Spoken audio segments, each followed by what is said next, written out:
दोस्तों, इस वक्त मैं मौजूद हूँ शाही बाज़ार पुराना सक्खर में, जहाँ पर जियालों की जानिब से इलेक्शन दफ्तर का इफ्तिताह किया जा रहा है।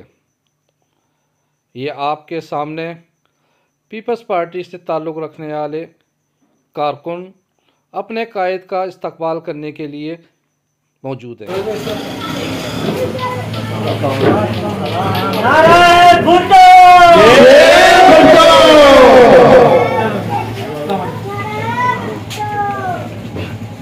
आज भी मंगलों में लगी है नजर, दिल में रखते हैं अपने सफर अभी, दिल से कर रखने जमाना हमें अपनी हिम्मत रखना सफर अभी।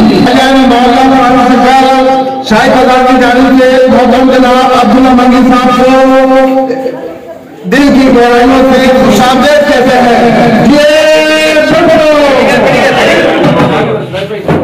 एक आप साइड में से भाई।